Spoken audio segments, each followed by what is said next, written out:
estamos de volta e nem o Natal nos fez pensar em abandonar. Aliás, este dia de Natal, dia 25, uma prenda que vamos dar aos ouvintes, perseverantes que nós temos, é a Andréia começar por nos explicar, porque ela é uma perita, o que se passa dentro do movimento MAGA. Andréia, explica o que é o movimento MAGA, pode haver quem não sabe. Sim, o movimento MAGA é um movimento Make America Great Again, que foi parte do movimento que foi o movimento que elegeu Trump, ou seja, é um movimento além e até com elementos fora do Partido Republicano, que incluiu muitos, como é que se diz, fazedores de opinião, podcasters, apresentadores como a Megyn Kelly, o Tucker Carlson, muitas pessoas deste ecossistema dos podcasts, como o Joe Rogan, a certa altura teve um papel também importante, mas que embora tenha esta base muito comunicativa, acabou sempre por ter uma base organizativa que era um bocado a facção Steve Bannon, uma facção que no início era muito mais reacionária, de forma mais aberta do que o Partido Republicano, e conseguiu uma aliança muito maior do que o Partido Republicano conseguia ter nessa altura, desde as pessoas, os chamados rednecks, que eram chamados deploráveis pelos democratas a certa altura, até os homens jovens ressentidos com uma certa transformação amorosa e sociodemográfica. Eles conseguiram fazer uma aliança muito, muito alargada com latinos, com pessoas de vários contextos, e agora estão um bocado a ver uma guerra civil, que também acho que representa o recuo da esquerda, ou seja, parece que uma parte importante da oposição ao Trump e à política de Israel é parte do movimento dos MAGA. E vive-se um bocado esta guerra civil. A morte de Charlie Kirk. Sim, diz. Eu ia perguntar qual era o principal motivo. A morte de Charlie Kirk é uma coisa que agora tem sido muito falada, e eu até acho que é uma coisa interessante, porque acho que também parte da esquerda, ou mesmo a esquerda portuguesa, quando se fala dele, não sei se as pessoas entendem bem o que foi o fenómeno do Charlie Kirk. O Charlie Kirk veio um bocado da onda de Ben Shapiro, ou que eram aquelas pessoas que faziam debate, às vezes debate um bocado demagógico, mas que iam aos sítios e debatiam com as pessoas, era a lógica um bocado de change my mind. E elegeram Trump, ou seja, são pessoas que tinham ideias reacionárias, tendencialmente de extrema-direita, com as quais eu não concordo com 90%, mas a principal cena deles é que eles iam para os sítios falar com pessoas. E o Charlie Kirk fazia muito isso. Eles fundaram uma associação que se tornou uma associação muito grande para a viragem ideológica dos jovens norte-americanos, que era o Turning Point USA. E com essa organização eles iam a muitas faculdades, a muitas escolas, fazer debate ideológico. Até que no início havia um bocado uma reação por parte da esquerda quando estas faziam lá falar, como o Jordan Peterson. E passou a ser uma coisa muito normal eles irem às escolas fazer, até ele ser assassinado. Depois há muitas teorias sobre a morte dele, e até a Candace Owens tem tido muito espaço a falar sobre isso, mas a cena principal era um bocado a mudança dele em relação a Israel. E isso tem sido o motivo da guerra civil dos MAGA, é a posição dos Estados Unidos sobre a política, sobre a aliança com Israel, e especialmente as pessoas mais jovens, e é por isso que também se explica um bocado essa mudança de Charlie Kirk, têm tido uma posição muito mais anti-Israel, às vezes um bocadinho antissemita, mas muito mais America First, enquanto há uma parte importante do Partido Democrata, do Partido Republicano e dos MAGA, muito envolvidos com Israel e com o zionismo político, e até um bocado essa disputa sobre o Trump. E agora no America Fest, que é este evento do Turning Point USA, em que a mulher do Charlie Kirk diz que quer eleger o J.D. Vance como presidente, ficaram muito visíveis estas tensões sobre Israel e sobre o que o MAGA, enquanto movimento populista de direita, significa, e até por isso vêm algumas alianças improváveis. Por exemplo, a maior parte destes fazedores de opinião dificilmente criticam o Zoran Mandami, porque reconhecem uma certa similitude de processo populista que está a acontecer. E duas questões. Uma é, acho que esse movimento anti-Israel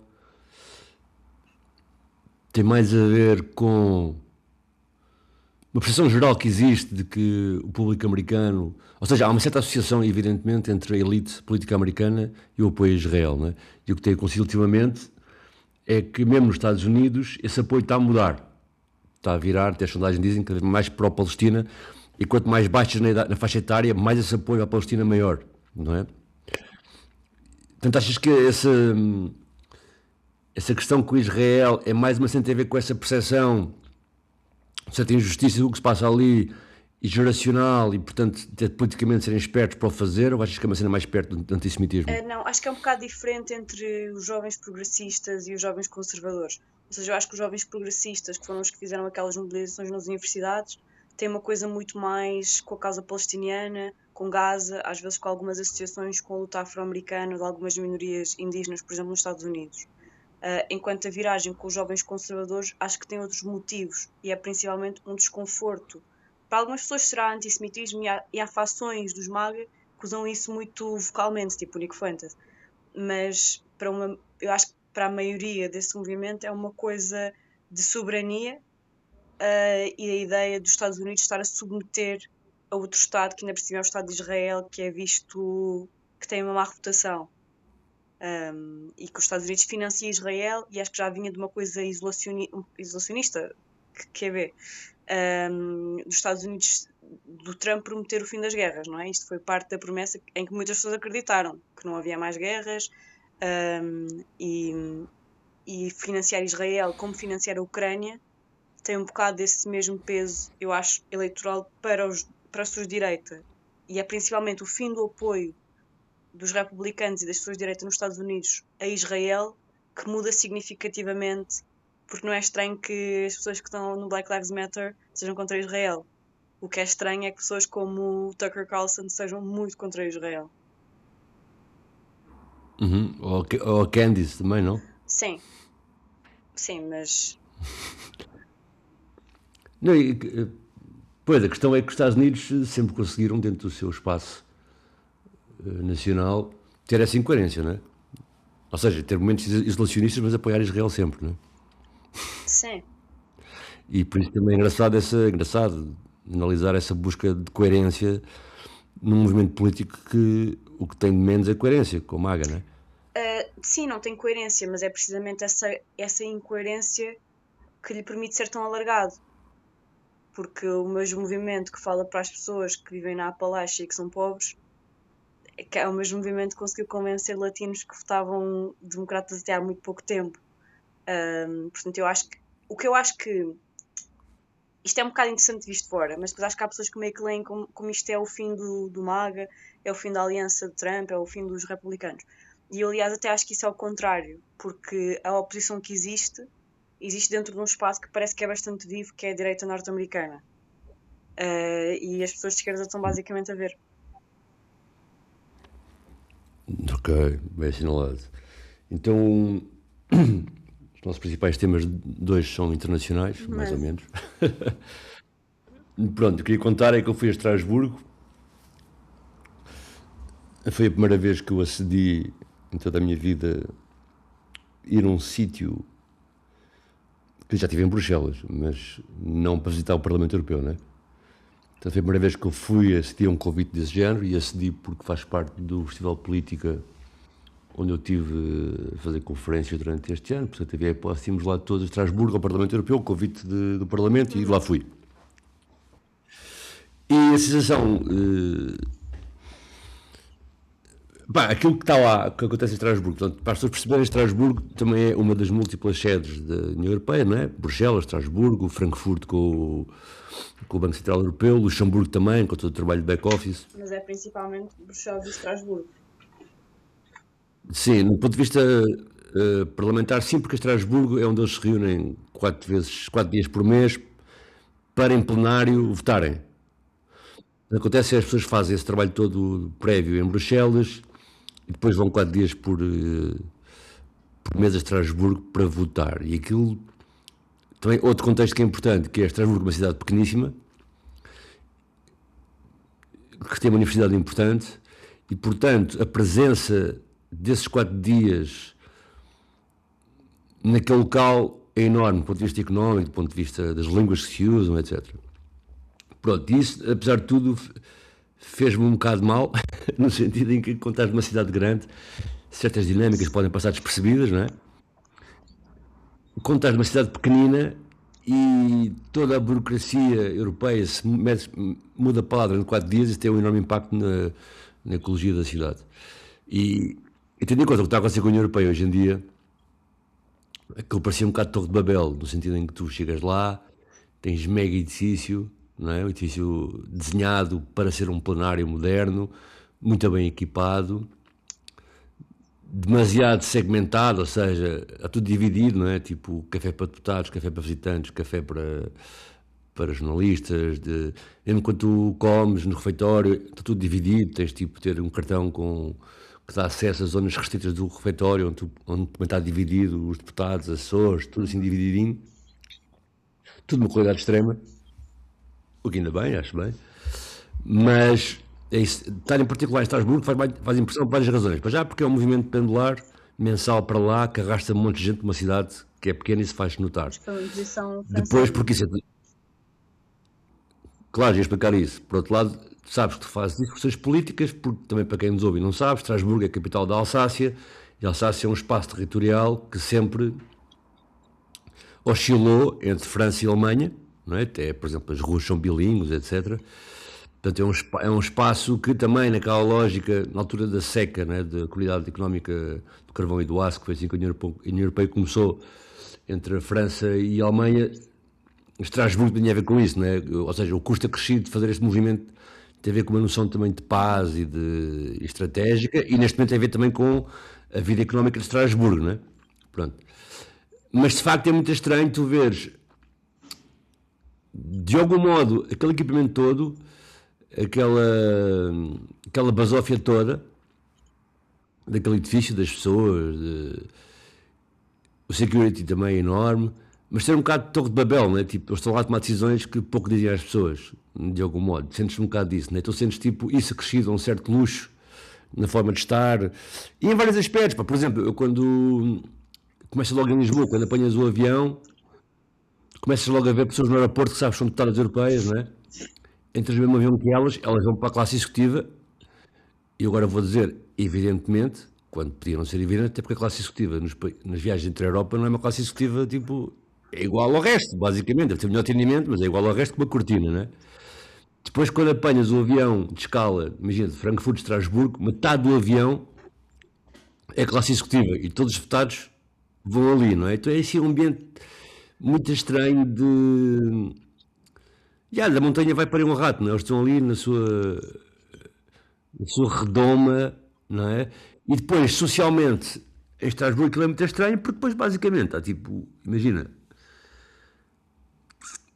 tipo 4 bares onde esse pessoal todo para. Eu vou dar um exemplo.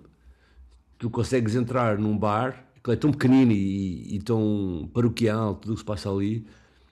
Tu consegues entrar num bar, assim, tu, André, ou eu, António, num bar em Estrasburgo, e rapidamente saberes as figuras que o Nuno Melo fazia naquele bar, Sim. estás a ver?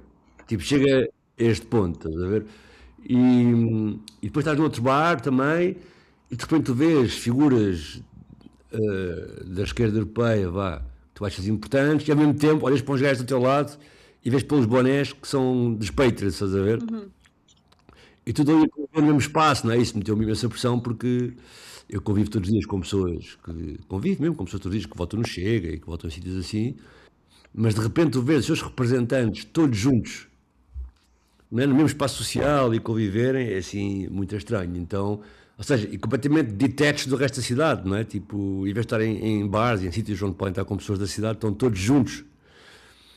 E pronto, e esta, em particular, esse ambiente todo, tendo em conta que eu só vivi agora, e não fui lá visitar em 2000, ou em 90 e tal, ou em 2010, e que fui agora em 2024, quando tudo está a acontecer, não é? Este início, pá, por acaso, pronto, houve 2 momentos que eu testemunhei. Um foi a recomendação de pacote de habitação, que é obviamente ultraliberal, como seria de esperar da União Europeia, mas é menos liberal até do que o nosso governo português faz. E assim também a aprovação do My Body, My Choice, que é aquela missiva que permite financiar mulheres que queiram fazer interrupção voluntária de gravidez noutros países, no caso de nos seus países não ser permitido, não é? Até vivi, vá, assim, momentos politicamente interessantes e sobre direitos para a generalidade das pessoas, Mas a sensação que tu tens tendo ali a mesma essa, tipo, estás a ver, tudo tão. Os homens juntos na noite com as suas estagiárias, metade de idade ao lado, pá, tudo assim aquilo que tu poderias supor com preconceito que poderias ir ver e pelo qual é injetado com os filmes e não sei o quê, sobre a diplomacia internacional e esses meandros, depois estás lá, e evidente que há exceções, e há muita gente que não vive isso, mas tu vais lá e confirmas aquilo Uhum. tudo, não é?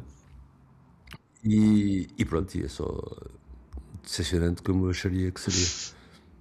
Não sei se tens alguma experiência dessas ou não. Sim, eu já fui. A primeira vez que eu fui a Estrasburgo, na verdade, foi bem fixe, porque fui numa cena do Euroscolas, tipo aqueles concursos que haviam. Então fui no 12º ano e levei 20 e tal pessoas da minha escola.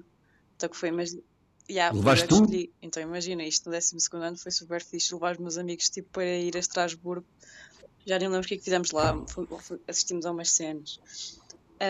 Mas sim, por acaso, uma coisa que estava a pensar quando estavas a dizer, isso foi uma coisa que muitas pessoas disseram em reação aos fecheiros do Epstein, em que enquanto aparentemente há figuras que são muito, no espaço público, são muito opostas, mas depois dão-se todos, andam todos nos mesmos círculos, e no Parlamento Europeu ainda vê-se aquela coisa que as pessoas andaram nas mesmas escolas.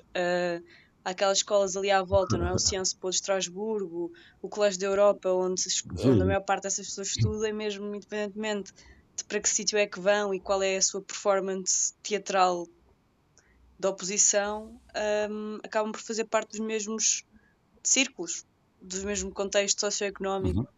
Uhum. E não sei, eu acho que o Parlamento Europeu é mesmo uma coisa.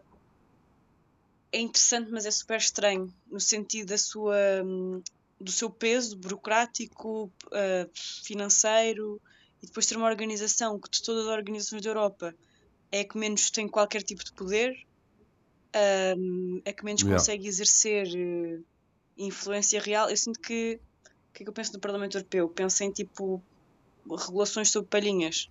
Estás a perceber? Acho que às vezes quando saem coisas interessantes do Parlamento Europeu são tipo coisas assim, são coisas até pequenas, às vezes muito úteis, tipo algumas discussões que saem no Parlamento Europeu acho que são muito interessantes, são muito úteis, mas do ponto de vista político é um bocado fraco. E agora é interessante.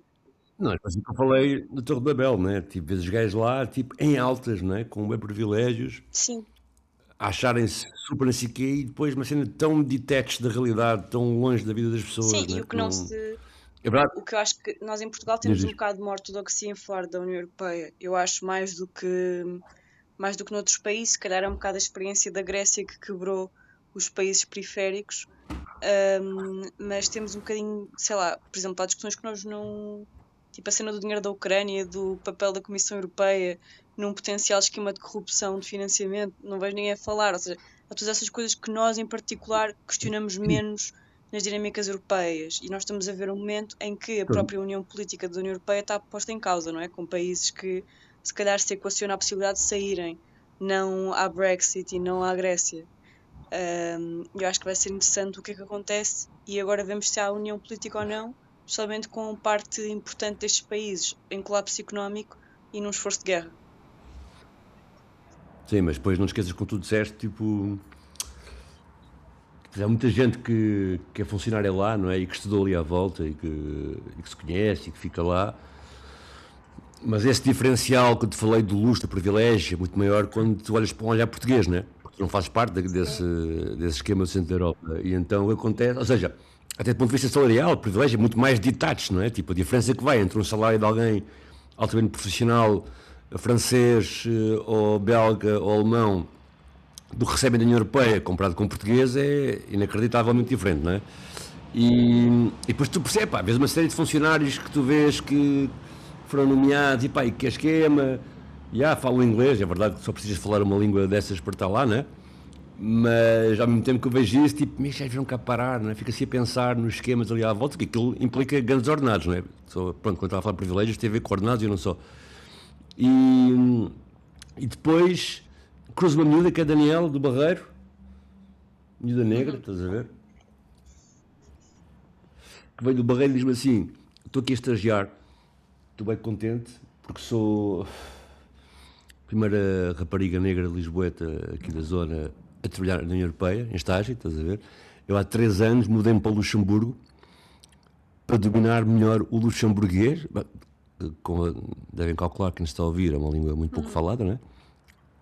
Já estar a ver o esforço que ela faz, para além do português, do inglês e do francês, de ainda ir, por sua iniciativa, morar no Luxemburgo, para aprender melhor luxemburguês. Não, para acrescentar essa língua ao seu currículo, para conseguir entrar no estágio da União Europeia, não é? E depois vejo aqueles funcionários nomeados com esquemas políticos que só falam uma língua, estás a ver, ou duas, estás a ver? E depois ao mesmo tempo vejo aquela pessoa a esforçar-se imenso, Mas estás também a é uma ver? coisa que é interessante, ou seja, E que muito. Ou seja, acho que no Parlamento Europeu é onde se vê que realmente quem trabalha são os assistentes e os assessores, ou seja, a carga mais tipo intelectual, mais não sei o quê, mas muitos países, e Portugal aí é diferente, muitos países veem, e muitos deputados de muitos países veem o Parlamento Europeu como uma coisa de lançamento. Enquanto em Portugal, para muitas pessoas, é um sítio onde as pessoas querem estar, porque é isso, tem bons salários, não é preciso fazer grande coisa, nem há grande coisa discursiva, ou seja, o plenário ninguém está lá. Por exemplo, eu fiquei espantada quando descobri que aquele de extrema-direita de França, o Bardella, ele é deputado europeu, eurodeputado. Não sabia. Acho que yeah. até, tipo, há uma Não, página do Twitter que é com a cadeira dele, e- porque ele nunca está lá. Acho que ele às vezes vai lá, faz não, presença e depois inclusive, vai embora. e nos países periféricos também para Os financiar partidos. atividades Sim. partidárias, não é? Pronto. Agora, aquilo que estavas a dizer há pouco sobre essa questão do pessoal circular nos mesmos sítios, na mesma classe social e etc. E eu acho que já contei esta história em público, que é, pronto, uma experiência que eu tive numa cena chamada Rede de Participação Juvenil de Sintra, em que um grupo de jovens tinha essa rede e reunia-se anualmente, para além de haver reuniões intercalares, mas havia uma residência anual para debater a questão da participação dos jovens na União de Sintra, no Conselho de Sintra, basicamente. E uma das vezes eles convidaram, na altura eram 5 partidos, os 5 líderes juvenis partidários de Sintra para estarem presentes nessa residência de jovens. E atenção, porque para tu ires para uma residência sobre a participação juvenil em Sintra, é porque apesar de tudo, não é, fluis por um certo espaço, não é um jovem que está na esquina que aparece do nada aí. Pá, e foi bem interessante que os 5 líderes juvenis partidários do Conselho de Sintra passaram os 4 dias entre eles. Portanto, nunca lhes passou pela cabeça, nem naturalmente, nem por estigma, por achar que o partido A ou B tem mais propensão juvenil ou para estar perto dos jovens, que eles por alguma vez comunicavam ou interagiam com os jovens. Não, estavam à parte, os 5 entre eles a comer na mesma mesa, a falar na mesma mesa, e quando chegou à Assembleia Final, tiveram os 5 a levar na cabeça dos jovens todos pela distância que eles tinham Uau. politicamente e que estava ali representada também da maneira como eles estavam ali, não é? Portanto, é interessante que tu tens um espectro, na altura, que ia do PS, do PC ao CDS, que estava mais perto socialmente nos hábitos, na maneira de estar, do que com 40 jovens, estás a ver? E isso foi muito interessante enquanto experiência Sim, etnográfica. isso para mim Ver é isso, sempre estavas a quando há ver ao vivo. programas de jovens da política e são sempre os mesmos. Não, isso é outra história, isso é outra conversa. Mas pronto. Então, e chega de Estrasburgo? Queres ir Vamos para para as as reações? reações. Mas Estrasburgo, uma coisa, Olha, tu Estrasburgo é bem bonito e tem mercados de Natal agora bem fofos. Sabes que eu fiz estava numa cena de celebrações com pessoas da Alsácia, porque a Alsácia também tem uma cultura muito específica e há muito esta coisa das pessoas que fugiam. Então sim. pronto, é um sítio muito interessante também. Só para não falarmos só de mal de É verdade, mas eu sou do Sul, estás a ver? E isso é um issue recorrente nesta percebo. viagem, que era Expressão. quando voltávamos onde íamos jantar, havia sempre o pessoal que metia na opção mercado de Natal e eu dizia, estou maluco da cabeça, mas qual é o gosto de estar na rua qual é o gosto de estar na rua com 0 Eu já graus, vi- mano? A comer Já na queria um rua. bocado de tolerância, porque agora tipo está um bocadinho de calor e já estou tipo, que dia tão agradável. Bem, já. Mas pronto, então assim, estava cheio de mercados de Natal, basicamente a zona velha, antiga toda de mercados de Natal, inclusive com aquele aparato de segurança privado de acesso às pontes que dão para essa zona em que és revistado, né, por causa daquele medo dos ataques aos mercados de Natal, mas pronto, sim, estava esse ambiente. Mas pronto. Então vá, a tua reação nacional, qual A é? minha reação nacional é uma reação que eu agora me esqueci, portanto podes começar tu. Já sei qual é que é a minha reação. Então, A minha reação é uma reação diz. tardia, porque depois acabámos por não falar sobre isto, mas era a Eurovisão e a triste decisão da RTP de manter a participação, ou seja, disso ter sido tão inequívoco. E também a felicidade de ver países como Espanha, como a Irlanda, como a Bélgica a recusarem-se a participar. Pronto, há sempre alguma hipocrisia com o argumento de que não é política Eurovisão, quando a Rússia foi expulsa, e há sempre um privilégio israelita que se nota nestas participações internacionais, num país que nem faz parte da Europa. E também, pronto, apesar disso, é bom que artistas portugueses se tenham posicionado. Acho que é corajoso, especialmente quando é uma coisa tão importante pessoalmente para as pessoas. Mas que outros não tenham feito também é um bocado triste. É como aquela coisa de... Houve uma cena de ciclismo, uma prova de ciclismo em Espanha e foi interrompida. E lembro-me que houve uma reportagem que passou aqui na SIC e o rapaz e a família dele dizia: pronto, ele está muito triste porque treinou muito para esta competição. E há momentos em que em que as coisas nos ultrapassam. Não, para dizer isso, sobre isso dizer que não houve surpresas, ou seja, apesar de tudo, foram os países que estávamos à espera que coectassem, coectaram, tu agora referiste a alguns, portanto não houve grande surpresa disso. Se calhar vale a pena também dizer, já temos falado muito disto, né, desta distância que há entre quem gera e quem trabalha, que sejamos justos, a Comissão de Trabalhadores questionou isso, não é? A Comissão de Trabalhadores da RTP questionou esse posicionamento da administração, propondo que houvesse esse boicote. Agora tu, reações. A minha reação teve a ver com a habitação, porque na verdade, embora tenha havido o nosso interregno Spino Viva, em que houve um governo que foi abaixo e foi eleito, temos basicamente 2 anos de governo da AD e já podemos tirar algumas contas, já dá para fazer algumas contas mais sérias. E no respeito à habitação, desde que o primeiro pacote do governo Montenegro foi aprovado, que era o Construir Portugal, até hoje, portanto passaram 2 anos, quase 2 anos, o preço da habitação aumentou 27%. E, portanto, isto no total, não é? Desde a primeira proposta de políticas de habitação deste governo até hoje.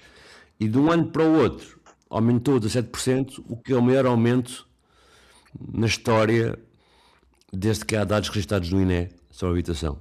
E, portanto, só aqui ir um bocado mais a fundo, dizer que as prioridades deste governo liderado por Montenegro, tanto este como o anterior, sempre foram o aumento da oferta, que está muito escamoteada em medidas que parecem mais medidas imobiliárias do que medidas de habitação, medidas muito viradas para a construção, para os proprietários, etc. E eles sabem perfeitamente que a lei da oferta e da procura não funciona e sabem o que é que estão a fazer. Portanto, eu acho que isto é mais eles saberem o que estão a fazer do que ser uma cena classista deles não terem noção e estarem na bolha.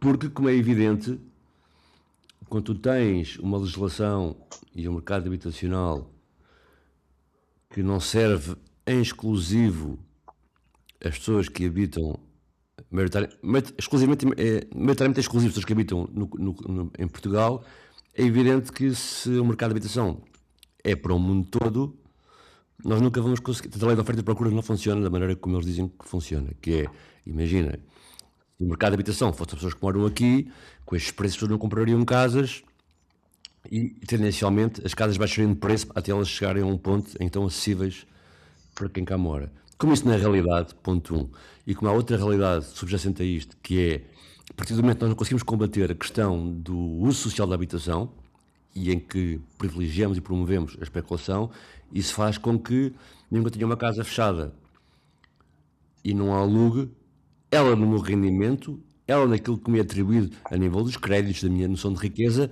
ela aumenta de preço de ano para ano, a um ritmo muito mais elevado do que, por exemplo, os governos ou os Estados têm crescimento económico, não é? E, portanto, hoje em dia é mais fácil eu ter dinheiro e pôr numa casa vazia em Lisboa, se eu for uma pessoa russa, americana ou de onde for, do que eu fazer um negócio. Dá mais rentabilidade, eu ganho mais se ver habitação a especular aqui à espera em Lisboa do que ganho se eu tiver uma fábrica de canetas, onde eu tenho empregados, onde eu, pronto. Tento lembrar que passaram 2 anos, a aposta deste governo foi na base da oferta, criar maior oferta, e o preço aumentou 27%. Lembrando também que nós temos casas vazias suficientes para erradicar com o problema da habitação em Portugal. E uma coisa que, ou seja, eu acho que com esses dados, para resolver a crise da habitação, era preferível que o governo não tivesse feito nada.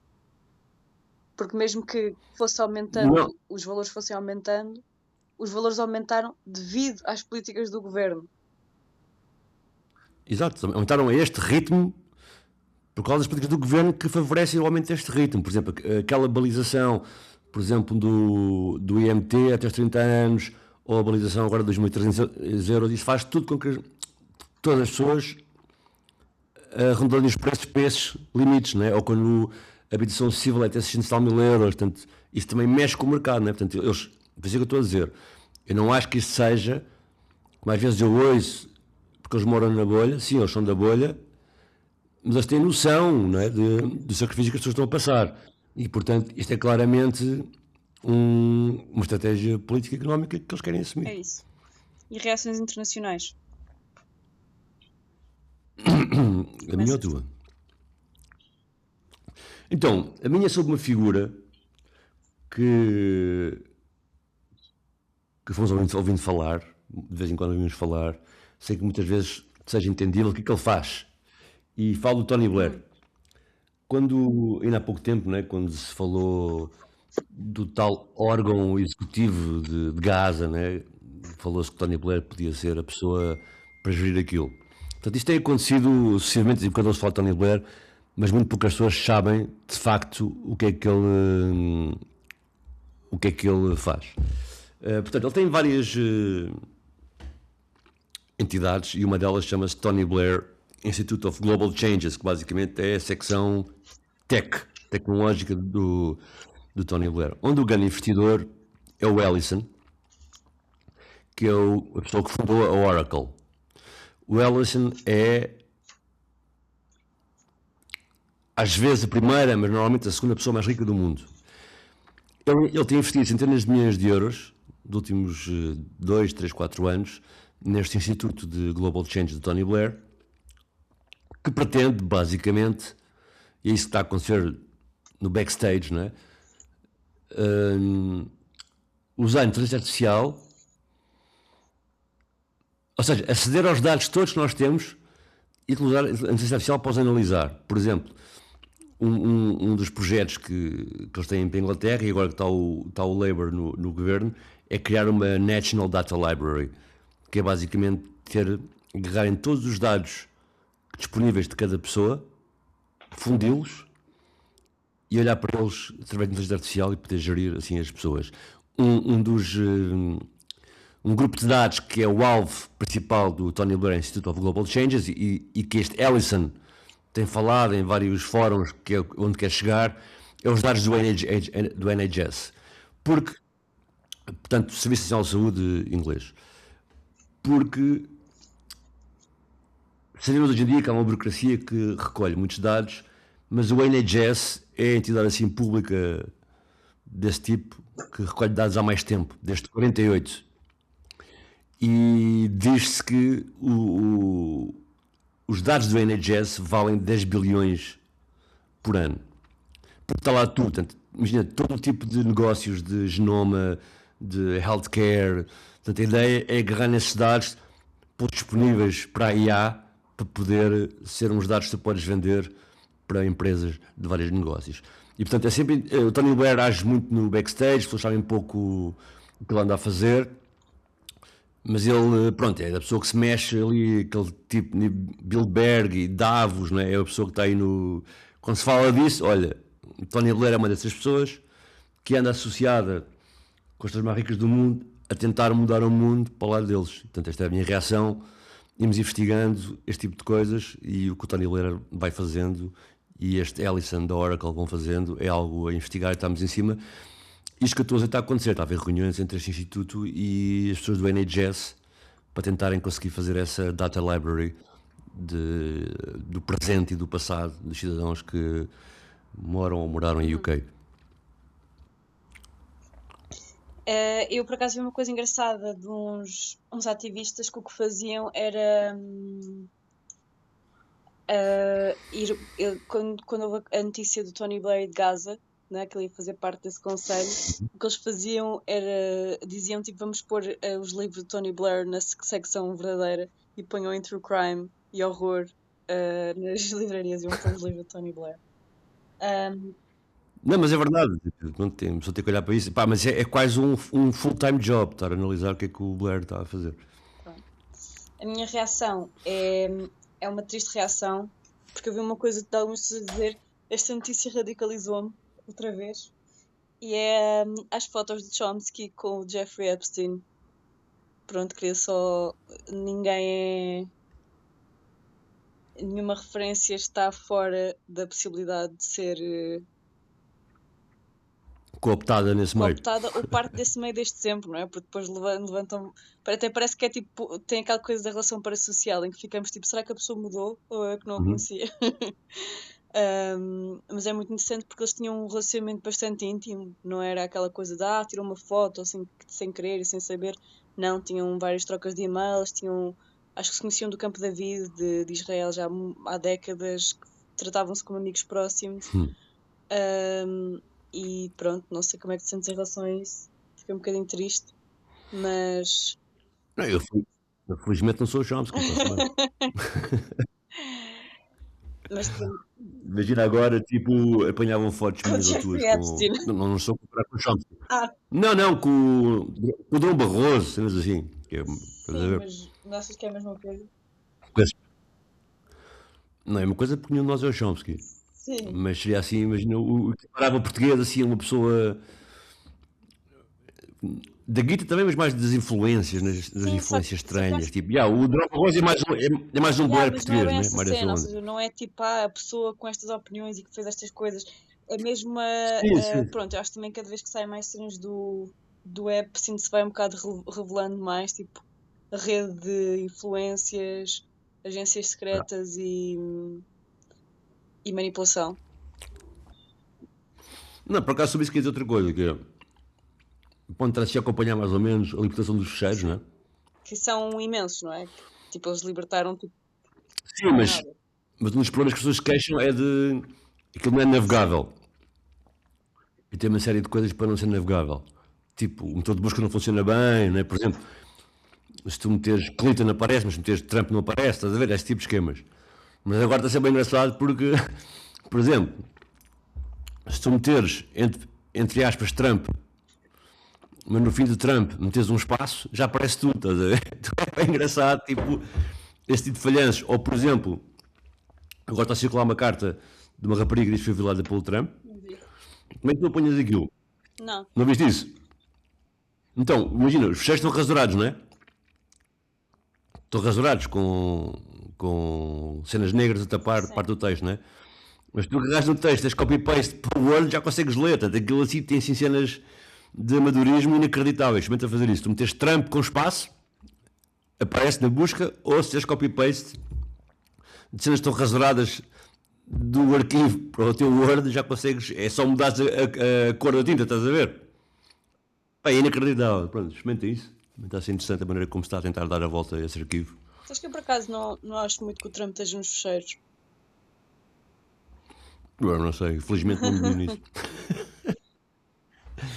Mas vou vendo essa experiência. Não, mas o que está a correr daquilo é que o Trump e o Epstein eram amigos íntimos até aquilo terem-se chateado. Pronto, mas portanto havia uma confluência. Sim, mas há aquela grande. cena o mentor do Trump era um gajo de Nova York que era uma espécie de Epstein que fazia literalmente a mesma coisa, que era porque a coisa que se Não é. É o Cohen, não é a mesma coisa. de gravar as pessoas. Era um advogado. Ele fazia isso. Tinha bem cassete. Sim, mas não do. Mas não com esse esquema. Sim, mas não sabes quem é o Cohen? Sei mais ou menos. Porque o que é que. Epá, vai investigar. Ele foi o responsável por conseguir pôr o de algum modo, o Trump dentro da elite de Sim. Manhattan. Estás a ver? Ele era homossexual, morreu de sida, mas a negar até ao fim que foi de sida, até o seu obituário não fala disso. Mas é uma grande personagem. Sim, ele fazia todo o tipo de esquemas impensáveis desse género. Yeah. Uma coisa interessante nisto é sempre, tipo, quando há estas coisas, está sempre Israel. Eu acho, tipo, no início, quando saiu o Epstein, tipo, não havia, sabe, tipo, não se associavam as coisas, não é? Depois foi, tipo, Gaza, e agora, tipo, de repente, é, tipo, Israel está em todo lado. E as pessoas, eu acho Mas que Israel é, tipo, o Parlamento Europeu de bué pessoas, não é? Que, de repente, tipo, como é que eles se conhecem? E é, tipo, pois, foi, tipo, em Tel Aviv no verão. não, claro, segundo esse esquema, aliás, esse esquema estava bem provado naquilo que nós falámos, que foi a questão de quando tu fazes aquele primeiro debate democrático, as primárias para Nova Iorque, todos sem exceção, não é, disseram que a primeira viagem deles, enquanto presidentes da Câmara, seria a Israel. E todos disseram de uma maneira diferente, e todos disseram de uma maneira para tentarem mostrar que são mais íntimos dessa história do que o outro, não é? Até que chegou o Mandama e disse que ia a Brooklyn. E a Bronx, mas pronto. Mas é bem demonstrativo disso, né? Tipo, de como isso faz parte desse universo. Então vá, para a semana discutimos então presidenciais, também, para outros assuntos. Pois estava na expectativa de que seria neste, não mas foi. falaremos. E para a semana gravamos em vídeo, porque nós não gravamos em vídeo desta vez, porque queríamos mesmo mostrar que. Queríamos mesmo não mostrar que tínhamos adereços de Natal em casa. Fizemos este esforço. Então vá, Tchau. até já. Bom Natal. Ainda é. Ainda é. Eixe, eixe. Não desejo isso a ninguém. Vá, até já.